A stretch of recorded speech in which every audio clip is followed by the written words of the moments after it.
Hello, friends. Welcome. Thanks for joining us this evening. As you can see, I am up here by myself tonight.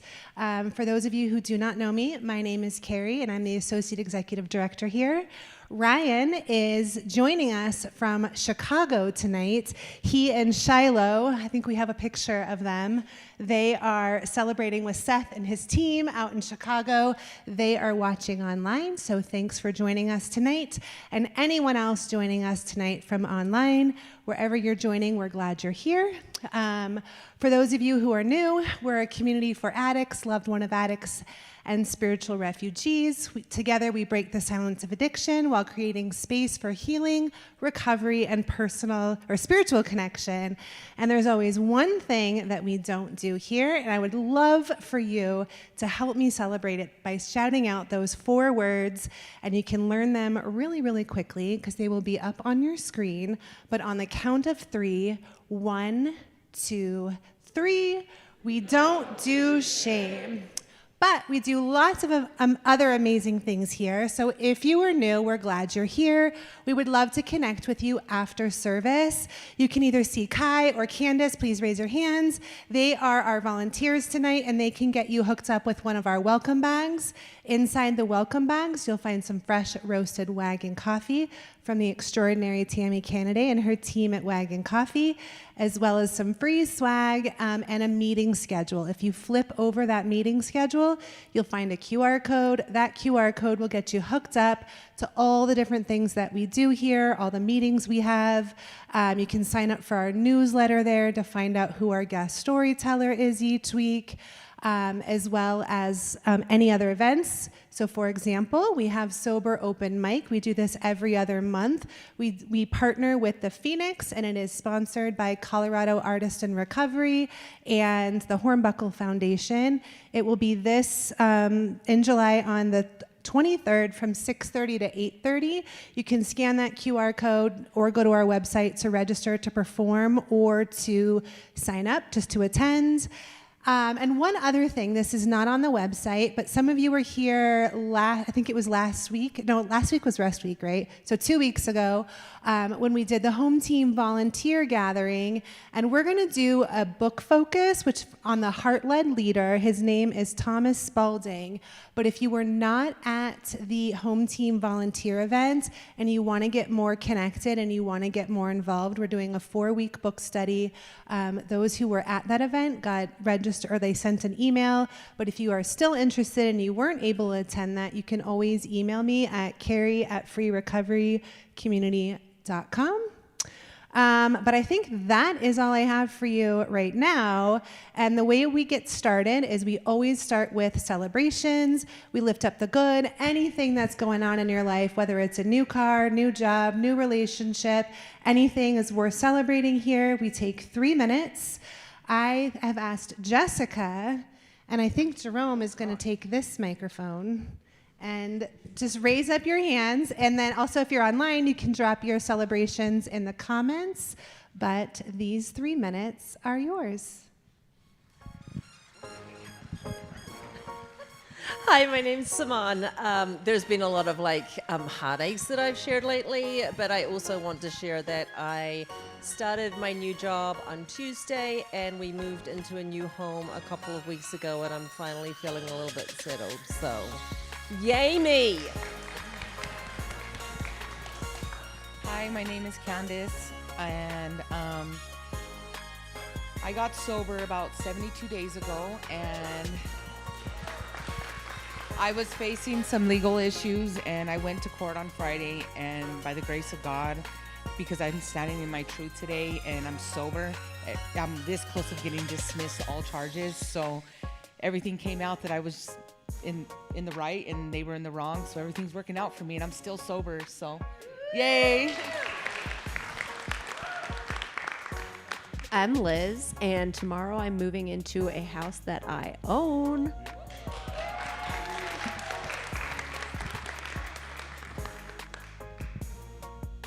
My name's Steve, and I'm an alcoholic by the grace of God and the Fellowship of Alcoholics Anonymous. Today I'm celebrating 38 years of continuous sobriety.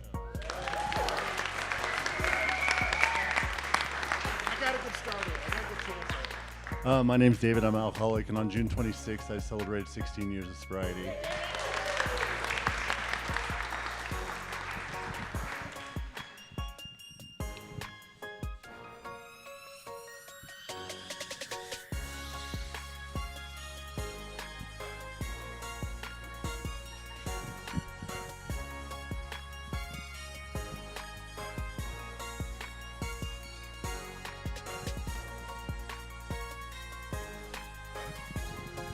My name's Josie, and I just celebrated 90 days of recovery as of July 4th.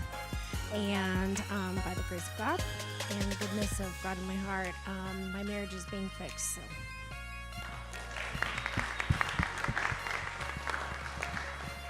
My name is Tyler. I'm an alcoholic addict also. And so my grandma is 99 years old. She turned 99 June 8th and broke her femur and her pelvis on June 20th.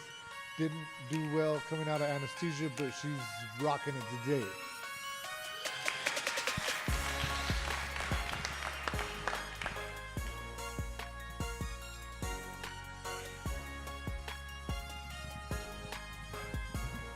Hi, my name is Emma. I didn't get to share this last time, but I accepted a new position at my university, so that was last month. But yeah, thanks.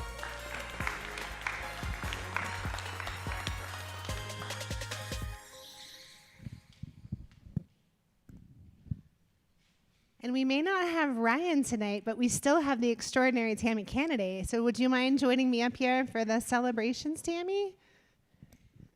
Get to hang out with you tonight. I know. It's kind of Hi, nice. guys. You want to go first? I will, yeah. We have Eddie from the tech team. Evan says, hello, happy to be 112 days sober today. Congratulations, Evan. Lindsay, I also started a new job, worked hard in sobriety, and got my degree in MRI technology, but I want to celebrate 3 years clean from 23-year addiction and my relationship with Christ. Awesome, Lindsay. I didn't see a red dot, did you? I did not see a red There dot. it is. Thanks, All guys. right. All right, you guys, this is a treat. Every 6 or so weeks, we have had the pleasure of having Dr. Corey Latta fly in from Memphis. And today we're super excited that he and a colleague of his is going to join him. But can you please do me a favor and help welcome Corey up to the stage?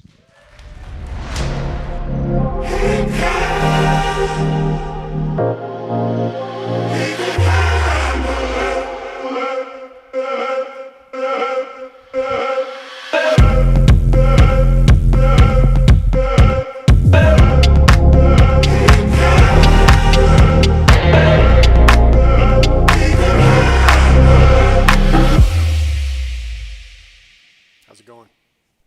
Good to be with y'all.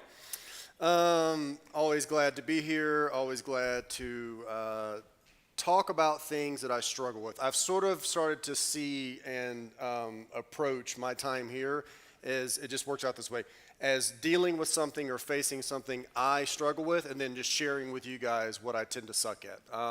Tonight's not going to be any different. So the topic tonight, what we're going to get into, is surrender.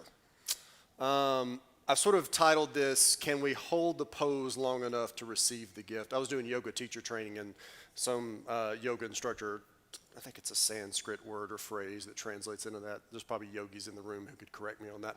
But when I heard that phrase, can we hold the pose physically, literally, and metaphorically long enough to receive the gift, it began to just sort of illuminate so many parts of my life that I find challenging. Namely, anytime I have to surrender. When I have to surrender my will, my way of doing things, my thinking, my best thinking, which doesn't get me very far, to my higher power, I'm faced with this question. Can I hold the pose of surrender long enough to receive the gift? I'm going to assume, as I always do, that there are some people in this room who also struggle with surrender. Am I right in that assumption? I thought so. So surrender, you hear the word all the time in recovery. I just came up with a simple definition. I just want to kind of define it for myself. So what is surrender? Here's what I'm describing surrender as. It is the intentional, oh, I thought the other part was up there. It's the intentional act of not acting. That's surrender. The intentional act of just not doing anything. This is hard.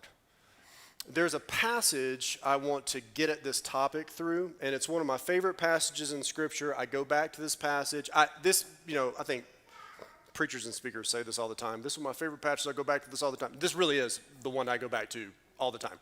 I want to set it up. It does require some sort of contextualization. It will be on the screen, but I want to set it up. So before we read it, let me kind of tell you what's happening. This is Genesis 15.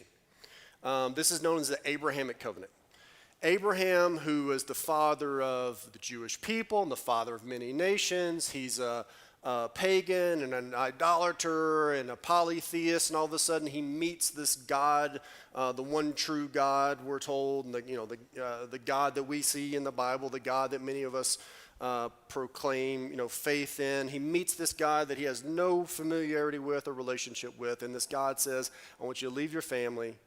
I'm going to do something incredible through you. Your descendants, and Abraham had no family at the time, no kids anyway. I'm going to create so many descendants that you could liken them to the sand on the beach or the stars in the sky. You're not going to be able to number them. This would have been a great blessing for a man in antiquity. And Abraham says, great. And we're told in this passage that he believed God when God said, I'm going to do this through you, and it was credited to him as righteousness. Like this belief binds him to God in a faith relationship. The moment after we're told he believes God in this promise, he then doubts. And he says, but how do I know? Can you prove it? So you're going to see in this passage, again, just to sort of set it up, here's what God says. God says, I tell you what, Abraham, I want you to go get a whole host of animals you're going to see. And this is how they made covenant in the ancient world. I want you to go get all these animals, and I want you to cut them in pieces. I want you to cut them in two, and you're going to lay half of them on this side and half of them on this side, sort of like the way this room is set up.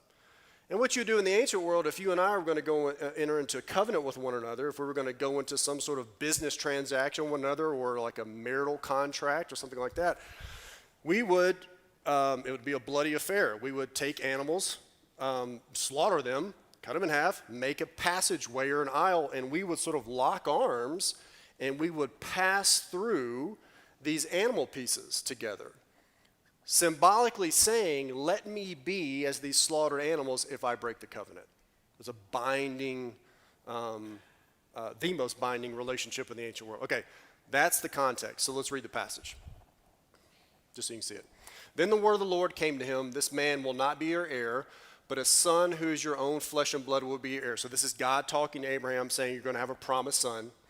And he takes him outside and he says, look up at the sky, count the stars, if indeed you can count them. This is going to be your offspring. Like you can't imagine what's going to happen through you because of this promise I'm making. Abraham believed the Lord, and it was credited to him as righteousness.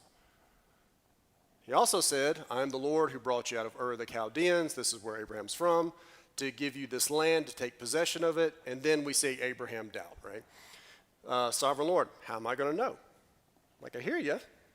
I trust you, but can I verify? And the Lord said to him, yeah, you can trust me. Do this. Bring me a heifer, a goat, a ram, each 3 years old. This would have been how it was done in the ancient world. Bring a dove, a young pigeon. So Abraham says, by the way, when God said, go get these animals, being a man of his time, Abraham would have been like, we're good. We're locked in. We're about to, this is it, okay? So he brings all these animals to him, cuts them in two, arranges them in halves, the birds he didn't cut. And as the sun was setting, and this is the key to the passage, as the sun was setting, Abram fell into a deep sleep, and a thick and dreadful darkness came over him. Now what happens after this, the text says, you can pull it up on your phone or just look at it later, that Abraham, while he's asleep, a smoking urn, like the way the language describes it, is like this big smoking urn or pot, passes through these animals by itself, and we're told on that day, God made covenant with Abraham. All right, so let me tell you why this passage is so important to me. I was first presented with this passage when I was in Bible college. And the professor said, if you can understand what's going on with this passage, then your entire view of your God, your entire view of your faith, your entire spiritual life will change. He didn't give us any clues or tips. He just said, is anything odd about this? And we're all just sort of, looking at this passage. And then my hand shot up before I really was able to articulate what it is I saw. When my hand shot up, I said, well, he's got to go through with Abraham, right? And otherwise, he was like, yeah, if both parties don't go through, it's not a contract. Like, I can't say you and I are going to make a covenant with one another and you hang out over here. Like, the whole thing is we have to go together. Bride and groom both have to walk the aisle, right? That's the way this thing works. You can't have the groom or the bride hanging out over here and say there's been a wedding. So what's going on? How are we told that God makes a covenant with Abraham when Abraham is put to sleep and napping? What's happening? My hand shot up and I said, God's making covenant with himself. And my professor goes, you got it. Now here's why. What good would it be or do for God to make a covenant with me in hopes that I might keep it? Like, give me 5 minutes and I'm going to break that thing. Right? Now, God graciously brings Abraham in while Abraham's sort of sleeping on the side because God knows Abraham's not going to keep this. I'm going to have to make a covenant with the only party who's able to keep it, me. And what I'm going to do is graciously bring you in. Abraham's whole role in making covenant with God is napping, is in a posture of complete surrender, sleep. This passage is hugely important to me because it captures what it means to surrender, and it presents to me my challenge almost every day in just about every significant situation I find myself in. So put a pin in that. We're going to come back to it. Surrender. It's real hard. It's real hard. I want to talk about why it's hard before we talk about what it is. Why is surrender hard? Let me give you a few reasons why surrender is a struggle.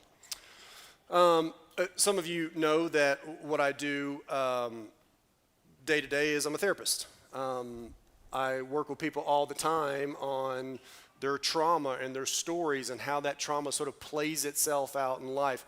Let me tell you spiritually and emotionally what I've seen again and again and again in the work I do, and I've certainly seen it in my own life when it comes to surrender and why it's so difficult. First reason why surrender is hard and why we struggle to surrender, we were all, and I would say this universally, like every single person here, I don't have to know the details of your story to believe this to be the case, right? We were conditioned to believe that life's outcomes depended entirely on our effort. Like you were taught to believe, taught or caught. It might have been explicitly said, but the sort of the conditioning of the home taught you this. If I don't take care of me, if I don't work this thing out, it won't work out. Like it's on me. And to ask me to sort of lay down my arms, to ask me to not look out for myself, to ask me to sort of go to sleep on the side and hope that this thing's going to get done, I can't even conceive of that. See, one thing that trauma does is it pushes us in the opposite direction of surrender. It pushes us toward anxiety and control. Right? It pushes us into hypervigilance. Couldn't be more diametrically opposed to surrender. Hypervigilance, anxiety, and control. And trauma says, if I don't handle this, it will not be handled. That's why it usually takes some sort of cataclysmic rock bottom to sort of shake us from this. But this is one of the reasons why we struggle to surrender. Also, our trauma tells us when we let down our guard, we get hit. Like, I'm not going to go to sleep. I'm not going to trust you to do this thing. The moment I stop bracing and stop trying to grasp and stop trying to control, I get hurt. Not only is the thing not going to happen, but I'm going to get hurt in the process. I mean, how many times have we made new decisions about relationships or new decisions about jobs or new decisions about just the day-to-days of our lives because of something that happened in the last relationship or something that happened in the last job or something that happened right before. Like our trauma will tell us, well, you better brace and you better keep your guard up. Problem is I can't keep my guard up and surrender at the same time. I will not receive the benefits of holding that pose of surrender when I break the pose to keep my guard up and protect myself. Also, and this is what happens with Abraham, we mistake God's process and what he's doing in our life with our anxiety. See, when God says, go get these animals, Abraham was like, you bet, I got it. And his anxiety when he said, God, how am I going to know? Prove it to me. You said you're going to do something good in my life. Prove it. His anxiety was demanding of God to give him proof, validate, show me. And he thought that his producing these animals and creating this, the conditions for this covenant was somehow, some way equatable with God's process. Little did Abraham know God's process included and had to include, mandated taking Abraham out of his anxiety by causing him to surrender. Just because I'm anxious for something to happen, just because I think it should go a certain way, does not mean God is working my life in that way. My experience is how I think it's going to go and how God actually orchestrates it couldn't be more different. Right? Maybe you've experienced that too. But it makes surrender a struggle. Those are just a few reasons. I could give a lot more in terms of why surrender is so tough. Though it's tough, we still are called to it. Though it's tough, our recovery is dependent on it. Though it's tough, our spirituality is dependent on it. Though it's tough, surrender, I think, is the place that God is trying to move us all of the time. So let's talk about what surrender is. Like, how do we know when we see it? And I really had to sort of sit with this myself. This was a struggle for me. Like, how do I know day to day if I'm in a place of surrender? How do I know if I've sort of yanked back and broken the pose of surrender to gain control for myself again? So maybe this will be helpful to you. Some ways that we know we're in surrender. Here's what surrender can look like. Surrender looks like doing all you can do before you realize you shouldn't do anymore. Okay, doing all you can do before you realize you shouldn't do anymore. Here's what I mean. Could God have just said to Abraham, listen, I'm going to do this great thing through you before you start getting all anxious and start, asking for proof and validation and doubting me. I'm just going to go ahead and tell you don't need to. You're fine. Maybe. But part of what we see in Scripture is the human condition sort of processed out. That we have to come to these places on our own, right? There's not a truth or lesson you've learned in your life that has stuck that you did not get to on your own in your own way. That's certainly me. You can tell me something all day long. You can show me something all day long. Until I learn it experientially, and usually until I learn it the hard way, it will not stick. The preparation that Abraham invested into to gather these pieces, to sort of dialogue with God, that was good. Like, he needed that. Now, ultimately, he was going to have to sort of step away. God was going to have to remove him and say, okay, buddy, enough. You can't do any more. It's now on me. Your job is sort of just to let go. But all the preparation leading up to that, that was absolutely required, absolutely necessary for Abraham, not for God. The paces that God puts us through, the hoops we have to jump through, the process we have to undergo, it's not for God, it's for us. It's for our formation. I was at a treatment center working on inner child stuff, and part of what we were doing was equine therapy, and I'd never done equine therapy before. I was always intrigued by it.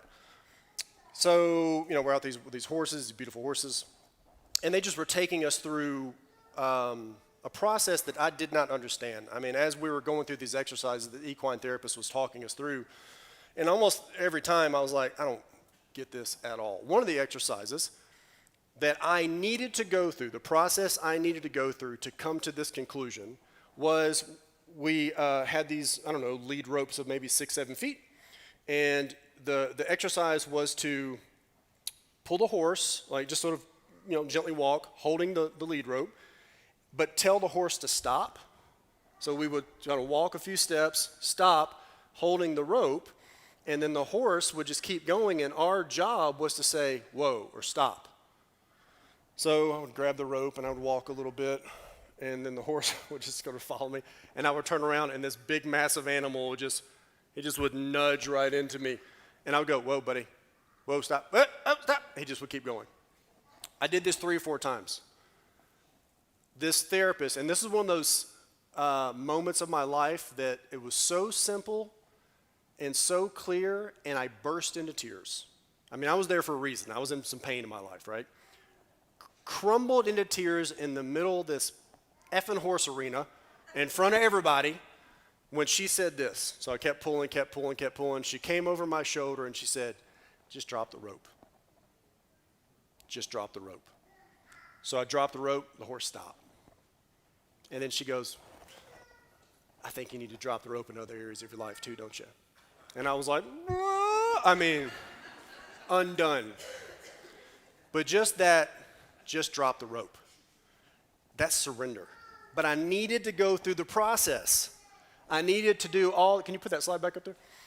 I needed to do all the work I could do before I realized I couldn't do anymore. And I shouldn't do anymore. The work's not in vain. It's important. But ultimately, the work's going to lead you up to surrender. It's not going to be surrender. So you know that surrender, like, how do I identify it? Well, it looks like doing all the work until you know, like, I've done all I can. I can't do anything else. Surrender, here's another way you identify it. It feels like being gutted. It sucks. It feels like death. Like, I've never encountered a moment or period or season of surrender in my life that did not feel like surgery without anesthesia. It just hurts. It's a loss. Like, that I've got to give this thing up, or I've got to release control, or I've got to powerlessly, helplessly say, I can't do it anymore. That feels like death. If you feel that, like, that's probably surrender. Like, surrender's kind of knocking on the door. There's another way you can identify surrender. It looks at what you can't do in light of who God is. There have been numerous times in my life, relationally, professionally, personally, with my own addiction, with my own struggles, where if I looked at what I couldn't do, what I was powerless over apart from God, I have no reason to continue. It was only when I was able to look at what I couldn't do, what I was powerless over, in light of what God does for me and who He is, that I was able to actually have someone to surrender to. Like, I needed to see all my failures, to see my striving, and to see my struggles in light of who God was. Apart from that backdrop of who He was, I was blinded by Him. It was too much. But when I can start to see all my failures and all my shadowy parts against the backdrop of a God who does it for me. What do I bring to the table, by the way? Let's go back to this Genesis passage. What does Abraham bring to the table? Nothing. Like, what do you think you've got to offer God that He doesn't already have? Do you think you're adding anything, any value to this relationship? Like, you don't get sort of into a relationship with God. He goes, oh, finally, I've been waiting. Like, we bring our failures, our struggles, everything we're not, and God says, you're fine, I got it. Like, you can't do this anyway. I'll do it for you, right? But it's not until I see all I can't do in light of who He is that I'm able to identify what surrender looks like. I want to leave you with this. I don't know where you are. You might be in a place of, like, anticipated surrender. You may be like, you're struggling, you're trying to let go, you're trying to drop the rope. You're in that stage of doing all the work you can do before you realize you can't do anymore, and you want to sort of take that leap. You may be there, or you may be in a place where you're like, oh, I'm feeling the death of it now. Like, I'm in the process of surrender. Or, no doubt, you're looking back on some things in your life where you're like, yeah, I know exactly what you're talking about. I dropped the rope. I have surrendered. I'm only here because I have surrendered again and again and again. Wherever you are, I want to sort of leave you with a way to know how surrender might be showing up for you, and how to know it, not just what it looks like, but how it's sort of working in you or might work in you. Okay? It's like ways to kind of take your temperature when it comes to surrender. Here's how you know you might be in a place of needing to surrender. First thing is, it's just not working. Whatever it is, fill in the blank. It's just not working. Like your best thinking, your best way of doing things. You know, one of the adages and like the maxims in therapy is nothing changes if nothing changes. Like, it's just not working anymore. If there's an area of your life in which you can say, yeah, there's nothing more I can do. I've tried it all. I've tried to change this person. I've tried to get them to be who they need to be. I've tried to be who I need to be with them, and it's just not working. I cannot find myself and be in a relationship with at the same time. I can't live who I'm meant to be and work here anymore. I can't not hold a boundary and find peace. It's not working. If you're at that place, like that's surrender going, I'm ready, it's time to start holding the pose. Here's another way you know that maybe you're being called to surrender in a particular area. God keeps putting you to sleep. And what I mean by that is you just keep failing. Like God's like, yep, do all your stuff and nap time, Abraham. Like you're just, everything you do is sort of a house of cards. This has been I see these themes in particular areas of my life, and the two, you'll hear me talk about relationships and jobs. Those are always the areas I struggle the most in terms of like finding myself in those things and living out who I am in a relationship or in a job. And in both arenas, the way I knew I was not meant to be where I was, or there was not alignment there, was it just kept failing. Like I just kept beating my head against it.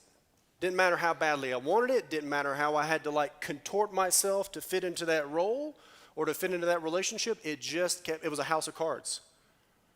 Like that's God sort of saying, it's time to take a nap, dude. Like you're not contributing anything here. Let me handle this. Third and last thing, you keep running into, I love talking about this, by the way. You keep running into signs of assurance and security even when you feel totally insecure. Maybe you understand what I mean by this. The times when I've eventually, it's taken a minute sometimes, eventually seen God work things out for me, in that season when they weren't working out for me, I always had this sense, this sort of peace that passes all understanding, as the Bible says. I always had this sense that it was going to be okay. I just did. Now, there have been times and seasons when I did not feel that and things weren't okay. Now, I was still okay even when they weren't okay. We could talk about that too. But like the times when I have seen God sort of pass through those pieces by himself, uphold his word, show himself to be good to me, work things out on my behalf, in all those circumstances and situations when things did not look like they were going well, I just had this sense that things were going to be okay. I just had this sense of assurance. I'll tell you one example of this that maybe is my favorite, and I'll close on this. Am I way over time? I'm okay. So when I was in this place of surrender and I went away to do some work on myself, same sort of season and time where I'm doing the equine therapy, I remember I was in this strange place and I was around a bunch of people who also were there to do work on themselves. And I didn't know any of them, they didn't know me, and like we're going to be sort of stuck together unpacking our junk in the most vulnerable, intimate ways for the next however many days. And, you know, we would do sort of psychotherapy, and we do equine therapy, and we do somatic stuff, all this, inner child, all this. Before I went away, I grabbed a notebook. I just had a journal like this just sitting on a shelf. And I knew there were going to be parts of this time away where I was going to be just learning, right? And I love to journal. So I just grabbed this journal, literally just grabbed one. No thought put into it. I was incredibly fearful about this time. I was like, I don't know what to expect. I am hurting. I know I need help. I don't know what to do. I'm trusting myself, trusting God. I'm going to hold the pose of this vulnerable powerlessness in hopes I receive some sort of gift. So day one, we had just done some heavy processing. There were tears, there was snot, there were convulsions. I mean, it was rough. And the lead therapist starts talking about childhood patterns of trauma and home, systems and all this kind of stuff. So I grabbed my journal and I turned to the first blank page. I had written, notes and jotted down things from years before. So the last time I opened this journal, because I dated it, was 2007. So I turned to the first blank page that had one word that I wrote on it in 2007. Now, this was like, we're talking about something, I was experiencing this 3 years ago, so like 2023. And we had to go around and talk about what we had just experienced. Now, I wrote this word down because I had never heard this word before. I wonder if you have when I tell you what it is. And I just probably found it was interesting and I jotted it down. So we're all kind of processing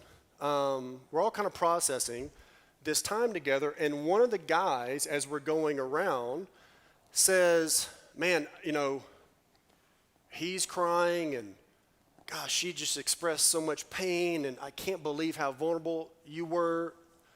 He goes, I've never experienced such a spasmodic time. I went, what'd you say? And he goes, it's so spasmodic. The word I'd written down in 2007 in the journal that I happened to grab, walking out 18 years later, at this very moment on that very page was the word spasmodic. And that whole week, there were these synchronicities, these moments and divine nods of assurance. I was not okay, folks, while I was there, and yet there was this inner knowing that I was exactly where I needed to be. I mean, those kinds of moments happened again and again and again. When things aren't okay, but you have this assurance that kind of defies all logic that things are going to be okay, it's probably surrender saying, you can trust. You can go to sleep. Something powerful is going to happen, but it's not going to happen because of you. It's not going to happen because you're doing anything. It's only going to happen because you're intentionally not doing something, and you're trusting me. So the song I chose for tonight, you've heard a million times, I guarantee you. I think it's the most, I'm a literature guy and love poetry. I think it's the most brilliantly written song that's ever been composed. There have been many, many, many covers of this song.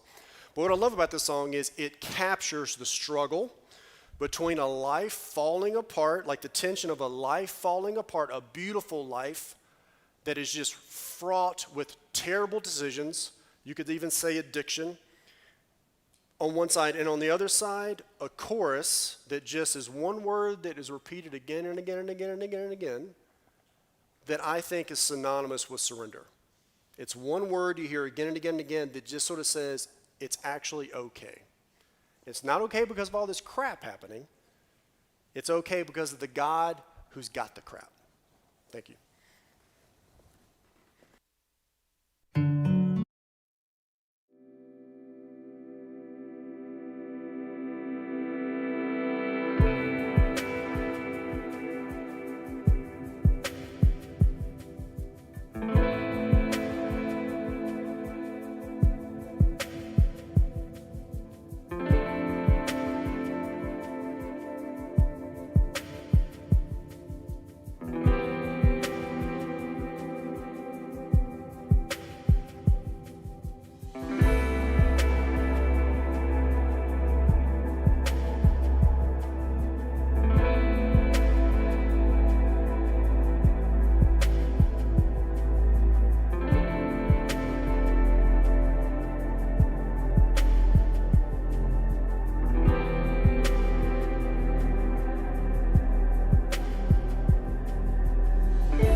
I don't know if this is on. Oh, there we go. Thank you.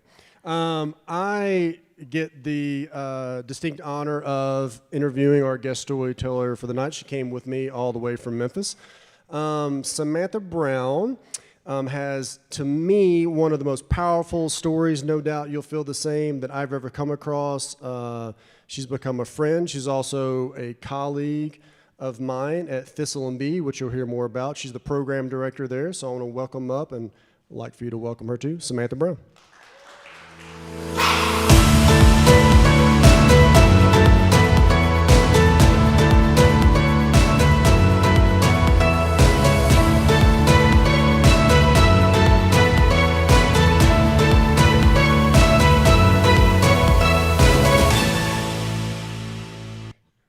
First thing Samantha said was, it's very bright up here. And I'm like, every time I'm up here, I'm like, I can't see a soul out there. I just trust you're out there.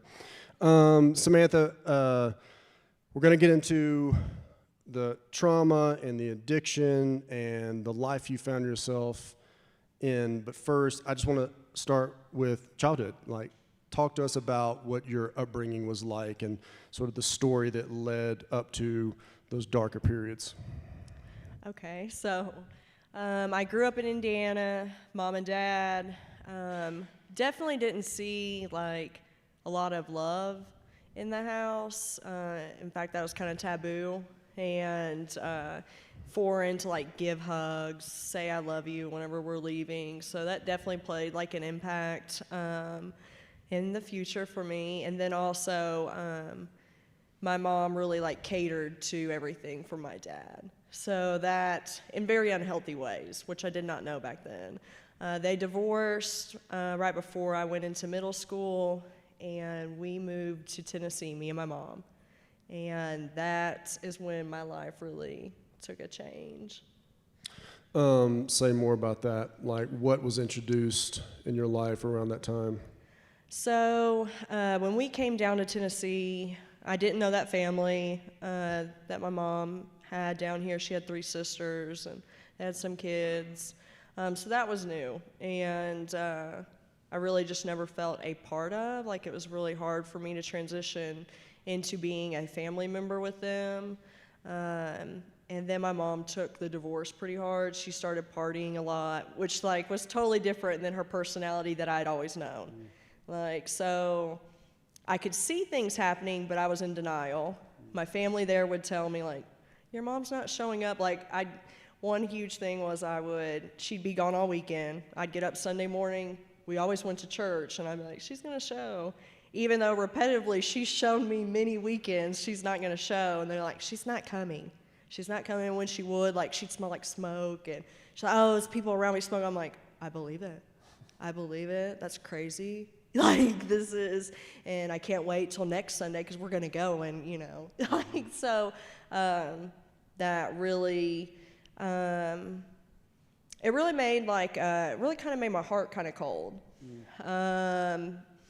It didn't take, it was just so, we came there at the beginning of the school year. By Christmas break is when kind of my delusional idea of what was happening on the weekends with my mom or evening nights kind of went away. And I just remember thinking like, she lied to me, you've brought me down here, I'm all alone. I felt abandoned too from God, from my religion, because we had always grew up in church, and I was like, how could he do this? You know? And I just remember thinking like, if your own mom cannot give you the love, like, then the world will definitely not. And if she can hurt me this bad, I hate to see what the rest of the world is gonna do. So I really need to prepare and defend myself before they attack me. Mm-hmm. So things don't improve, right, over those next few years. And around 13, there's a chapter of your life that you enter into that would define a lot of your story, which now, I mean, just God's grace and mercy, you are used by him to work in other people's lives who have similar stories. But talk to us about the trauma that you would find yourself in around 13. So some of my ways to cope with what was going on mainly was, it began drinking. By 7th grade, I was drinking, I was taking pills. it felt like the answer to a lot of things. Like social anxiety was gone, out the door. The pain that I felt from what was happening, I didn't feel it as hard. And so I was really in a lot of unhealthy coping and beginning my addiction, but also I was in a lot of survival. I was very vulnerable being so young in a new town, and I was seeking drugs and got introduced to a very much older man that had anything that was missing in my life. Anything that oh, you don't have a place to go, because my mom would lock me out of the house a lot. And he knew that because I had said, I kind of like opened up a vulnerability to him. I was like, oh, this time I'm here to pick up some stuff, but you care if I chill for a little minute? I have nowhere to go. Oh yeah, anytime you need somewhere to go, this is the place to come to. Oh, your mom doesn't have your back? I got your back. Oh, you need substances to cope? I got you. Like, I'd hate for you to be in pain. And that began a life. That man groomed me from the age of 13, and I did not exit that sexual exploitation type lifestyle until 2021. So a very long, unhealthy relationship that began with him, but definitely opened up a lifestyle of a lot of commercial sexual exploitation and just trafficking, really, for anyone under the age of 18. That's what it's considered. And he wasn't bold with it at the beginning. Like, I didn't realize that's what was happening. I didn't know that I was, a recruiter.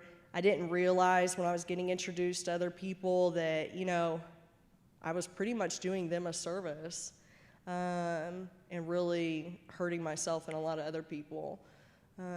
But later on in life, he did become very bold with it because I was heavily addicted to a lot of things, later, way down the road, and he had no shame in saying, I'm not loosening my grip on you. I've put too much work in on you. It was his words that kind of like brought some awareness to even just the terminology of it. He's like, I have groomed you since you were 13, and I'm not letting you go.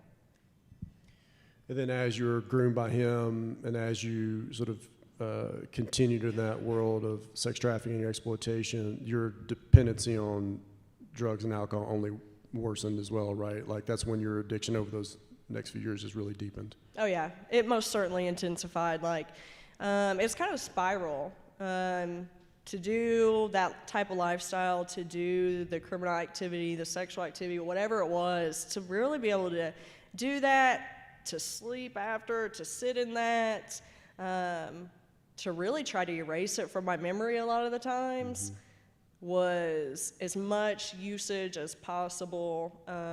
And so my life just kept getting worse. Like, every rock bottom become another rock bottom.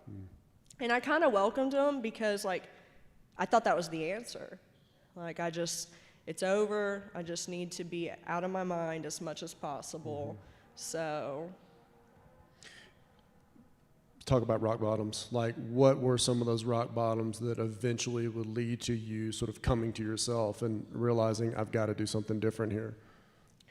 Okay, so my first rock bottom that was trying to wake me up was when I lost my son.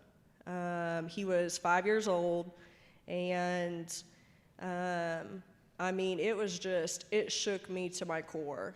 And I just felt like it was impossible. Like, it was impossible to get sober. Like, I'd go to treatment, and, something wouldn't go right.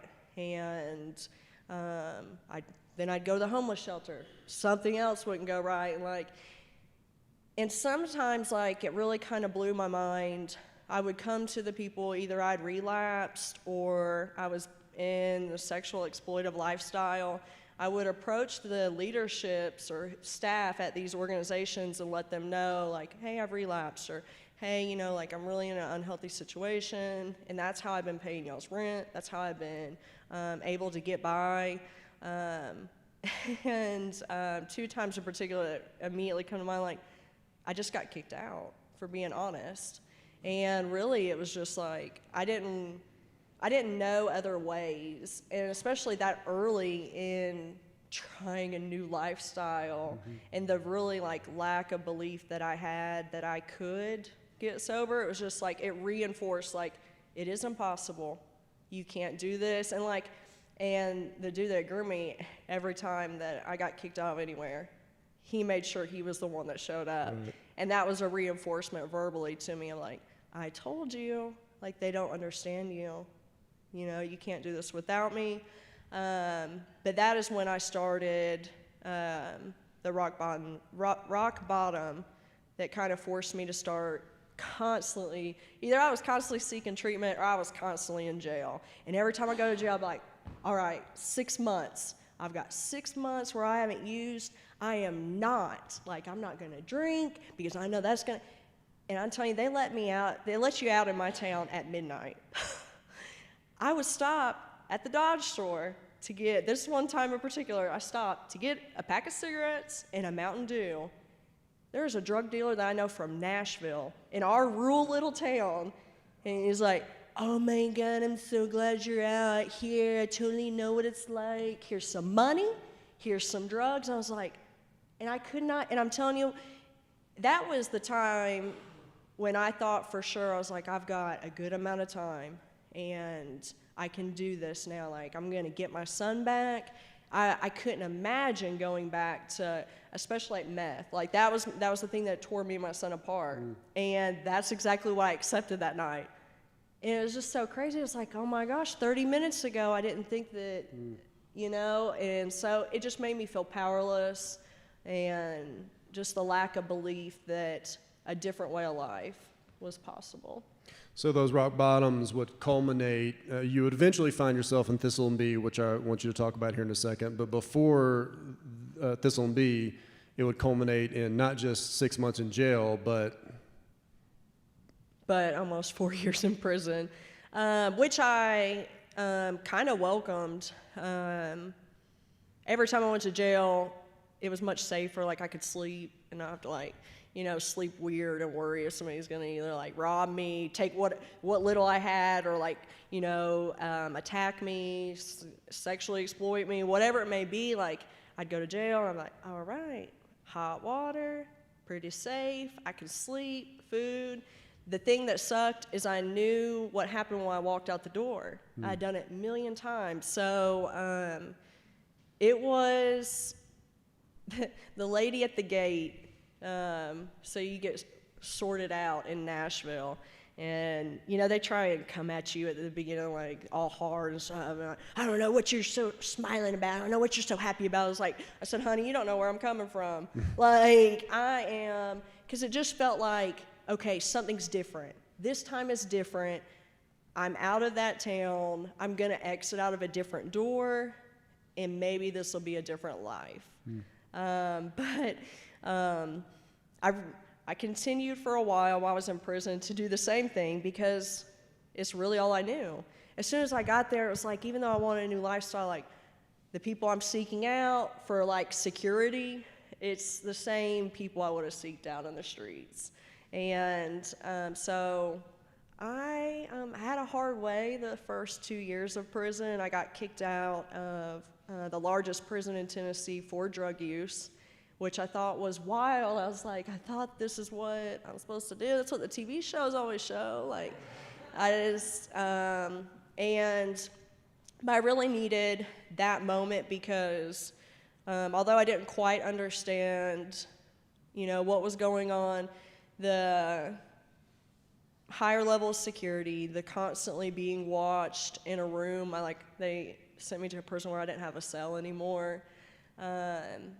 I needed that structure. Like, the ratio of guards to inmates was much different than the other 2 prisons in Tennessee. So even though I continued to get in trouble for like what I felt like was the stupidest things, but that's the point, like, they were rules. It was structure. Like, why is it such a big deal for me to tuck in my shirt? Like, why do I have such a rebellious heart? Like, and I honestly felt like if I conform to their rules, like my life would be shit.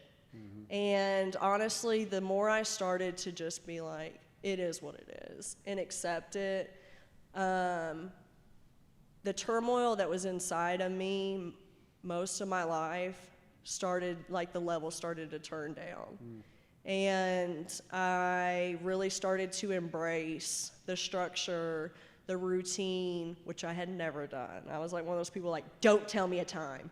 I don't want to go by time. Like, that's not of me. Like, but I thrived with the rules once I could have embraced them. So get out of prison, becoming a different person, and you find yourself in Thistle and B. Talk to us, which you're now program director of. So again, incredible story. Talk to us about the program itself, and then how you went from being a resident in Thistle and B to program director of Thistle and B. Okay, so everyone thought I was crazy when I left prison. After doing almost 4 years, and you tell people like, hey, I saw this one place that's on the list here. I've never seen it, don't know nothing about it, except these 2 lines that say it's for women exiting commercial sexual exploitation and addiction. I was like, what? They got places like that? Like, and I've been many places, they never refer me to them.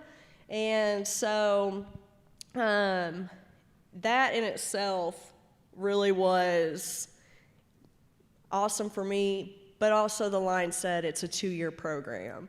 And so everyone was like, girl, you crazy. 6 years in total, then you're gonna be locked up. I was like, man, you just don't know. Like, I need to learn how to live. So I had a friend, shout out to Molly, that I had met in prison. She had got out probably like 1.5 years before me and didn't forget me, and drove back into the mountains on East Tennessee from Nashville to pick me up out of prison and drive me to West Tennessee, Memphis. I can say this now because neither one of us is on parole. But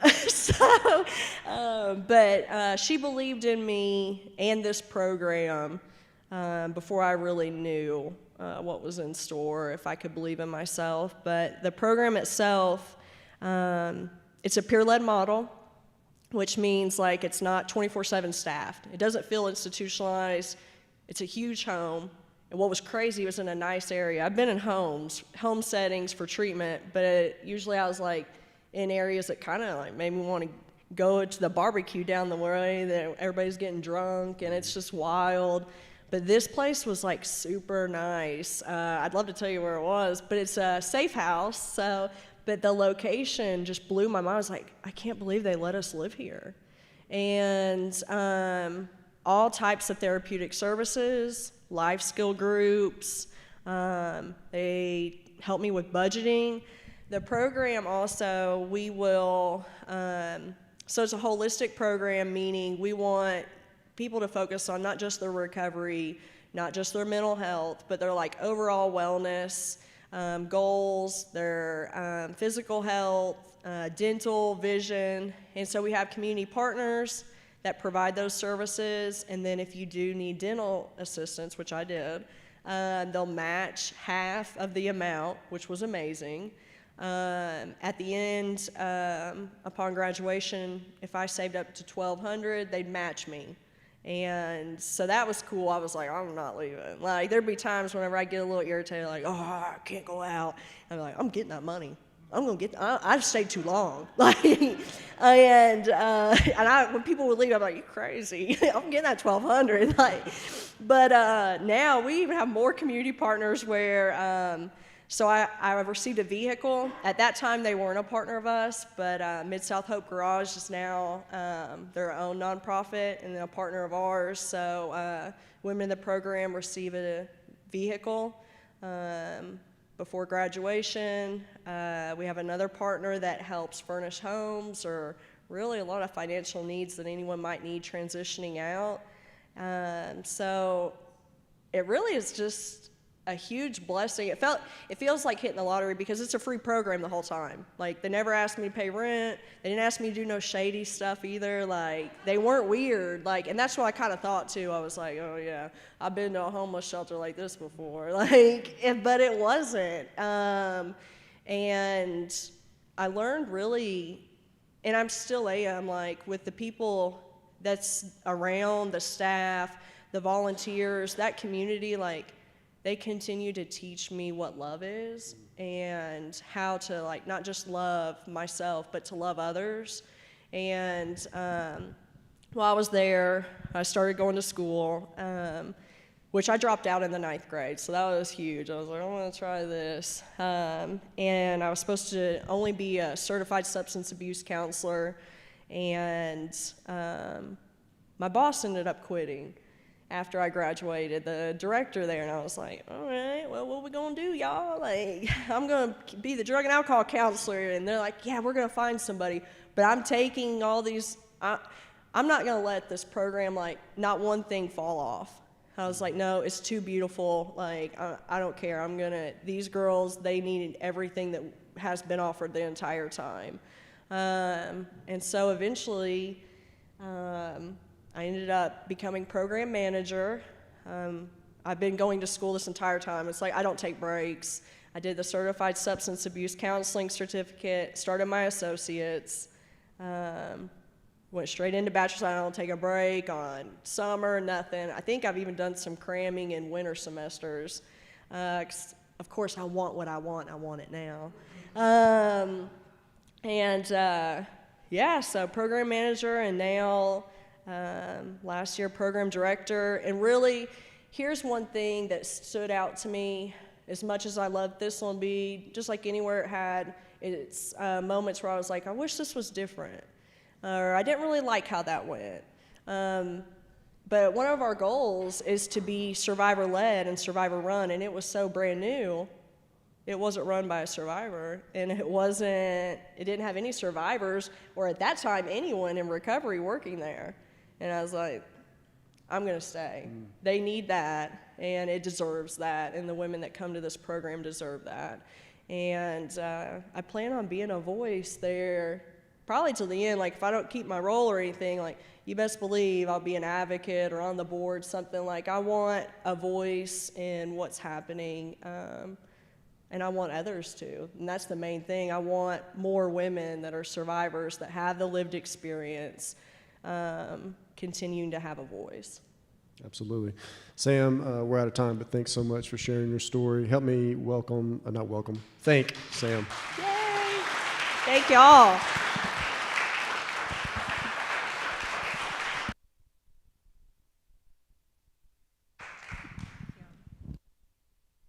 Thank you both for being here. And anyone who wants to learn more, go back to the live stream. And anyone watching online, I put the Thistle and Bee link in the website or on the live stream, so you guys can find out more. And you can donate, you can support, you can learn more. But thank you both so much. Can you guys help me give them one more round of applause? Thank you, thank you, thank you. We always end our service the same way that we start, but this is with heartaches. So we like to think that you don't ever have to leave here holding something. You don't have to do this alone. So we still take those 3 minutes. I did not ask anyone to pass these mics. So I'm going to ask Jess again, and I'm going to ask Kai. But these 3 minutes, so if you're watching online, you can drop your heartaches in the comments. And right now, 3 minutes, this time is yours. Just raise up your hand, and Kai and Jess will get you guys a mic.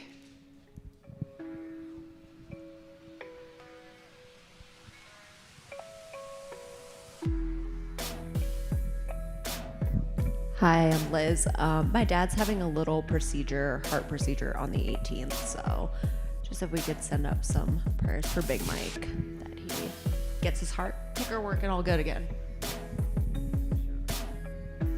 Hi, I'm Emma again.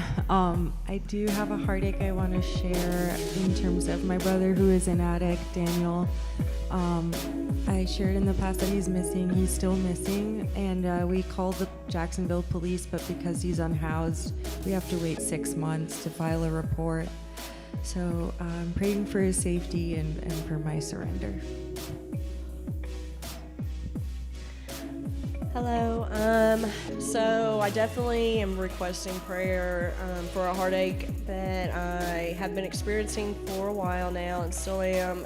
I've been reunited with my son after 9 years of separation. He's 14, and it has been extremely hard for us, but also for him. So really just a lot of prayer for him finding his way and us to repair ruptured relation.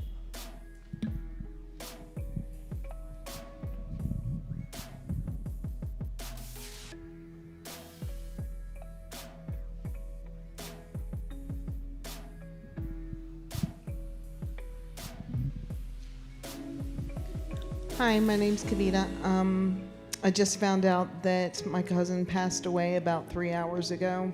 So prayers for her family and those over in England.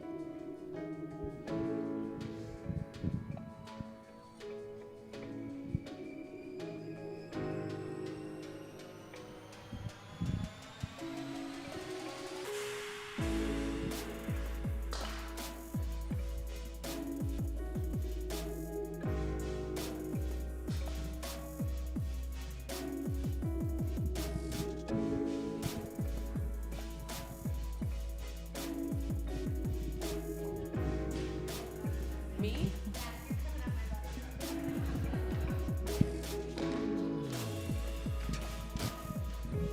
I know for several weeks we've actually been praying for this beautiful soul, and she's probably going to be mortified that I'm doing this, but we've been praying for Jess for her continued health and for her health journey. You know, I love you dearly.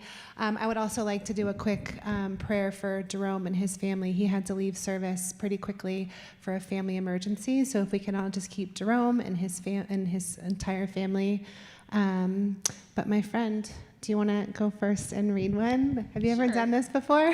It's been a while. All right, Lindsay says, prayers for my recovery from sepsis. It was a close call in ICU. It became clear if I were still drinking, I wouldn't have survived. Prayers for Lindsay. Prayers for you, Lindsay. This is Stephen. My 101-year-old mother-in-law passed away last week. She had her mind to the end. She and we were blessed. Praying for you and your family, Stephen. Thanks, friend. That wasn't too bad, right? No. Thank you. If you guys have been impacted by what we do here at Free, you should know that we rely on your generous giving. It is through our donors and through grants that we get our funding, how we do this each week, how we keep the lights on, how we do the live stream. So we do rely upon your generous giving. There are 3 ways that you can donate to Free. You can download the app, which has all of our content, including guest storytellers. You can go to the giving button. You can set up for one time or reoccurring. You can also go to our website, go to donate, click down, and again, you can set it up for a weekly, monthly, or reoccurring. And then there's the kind kiosk, both these, the giving kiosk, just outside of these doors for cash checks. And then there's also just outside this door is the kind kiosk. It's the one-tap tippy-tap system where you just tap your credit card. It's an easy way. You can, again, it's a one-time donation with that.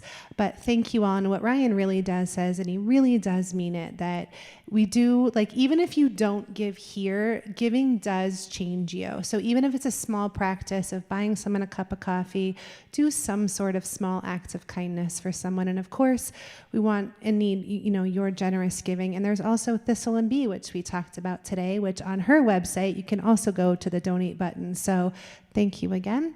And tonight we're going to go out with a completely new prayer for all of us, because I am going to have to read it just alongside you all. So if you would help me, we are going to close with this prayer. Here we go. Thank you for putting it up on the screen, Chance. We're going to call this the With Me prayer. So, God, I know you are with me even when I feel you aren't. When everything in me wants to resist you, Help me surrender to your loving will for my life. Amen. I will see you all next week. Thank you very, very much, and have a wonderful rest of your Saturday.